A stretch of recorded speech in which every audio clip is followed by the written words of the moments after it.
Ada seorang pembunuh di mobil. Si wanita ini melihat pria di mobil mengeluarkan masker dan mengunci mobil, menyemprot disinfektan. Si wanita ketakutan. Pria ini melepas maskernya, seperti tidak memperhatikan wanita di sebelahnya.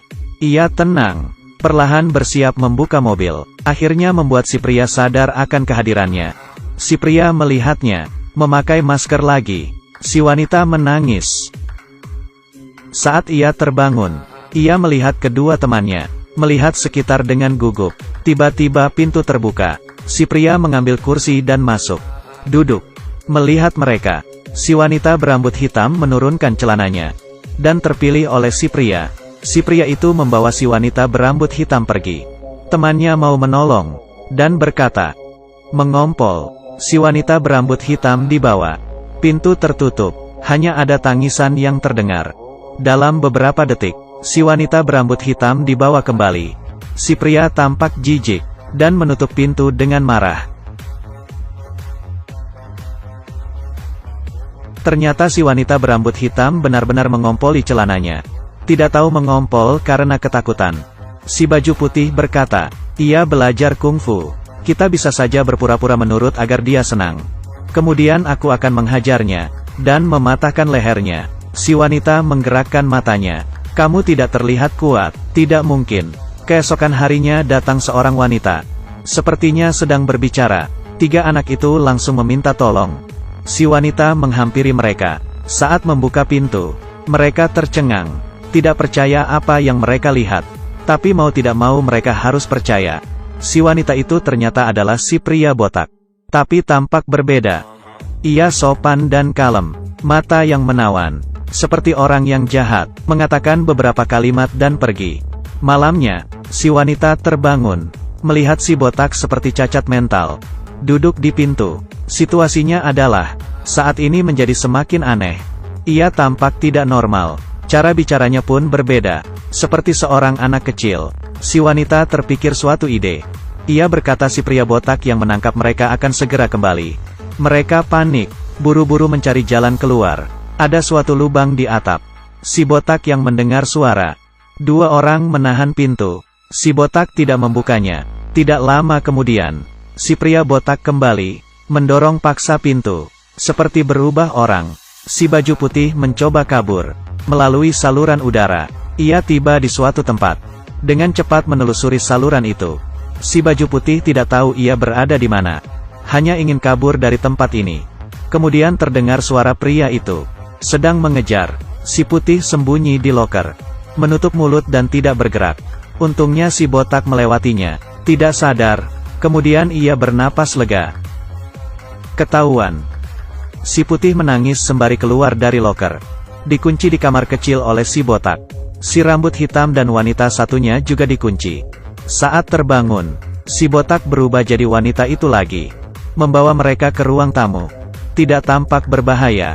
Si rambut hitam merasa, sekarang adalah waktu yang pas untuk kabur. Si wanita tidak setuju. Menghentikan perbuatan temannya. Ia mengangkat kursi. Bersiap memukul. Ia berusaha mencegahnya. Si botak pun berkata, sekarang kembali ke kamar. Si wanita menurut. Tapi di saat yang sama, si rambut hitam lari ke suatu ruangan.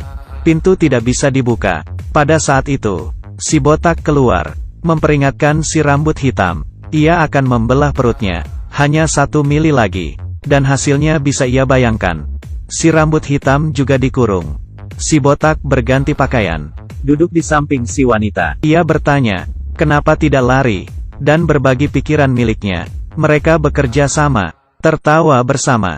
Ia menunjukkan sekeliling. Perilaku aneh si pria botak membuat si wanita menangis. Kali ini seorang wanita tua datang ke rumah si pria botak. Ia adalah psikolog si pria. Psikolog itu merasa ada yang tidak beres. Pelan-pelan membuka kamar si rambut hitam.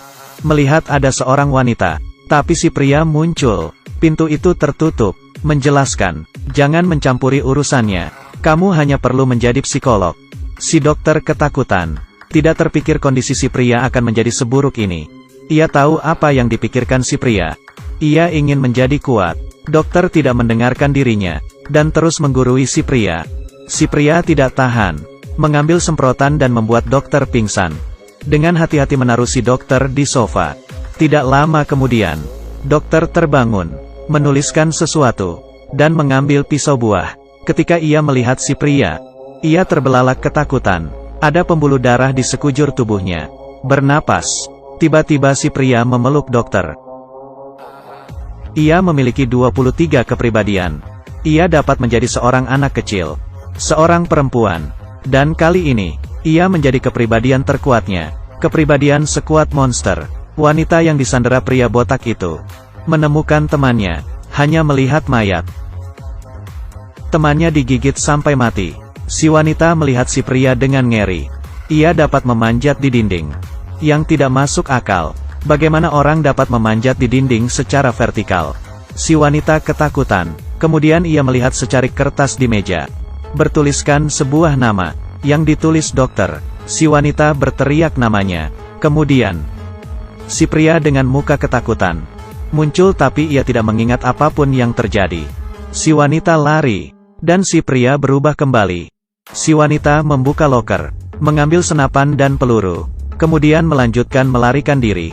Di belakangnya, si pria sedang mendekat. Si wanita menembak beberapa kali, tapi si pria tidak mati. Menembak sepanjang koridor. Kemudian, si pria masih hidup. Ia merusak jeruji dengan paksa. Sangat mengerikan. Tiba-tiba ia berhenti, melihat luka-luka di tubuh di wanita. Sama dengan dirinya. Ia tahu. Kemudian si pria melepaskan wanita itu. Dan filmnya selesai. Ini adalah film superhero yang aneh. Si pria mengidap gangguan kepribadian ganda. Dan satu tubuh terdapat 23 kepribadian. Dan yang ke-24 mulai terbentuk. Kepribadian seperti monster yang kejam. Baiklah, aku Mubai. Jika kalian suka, like dan follow. Kita sampai jumpa di episode berikutnya.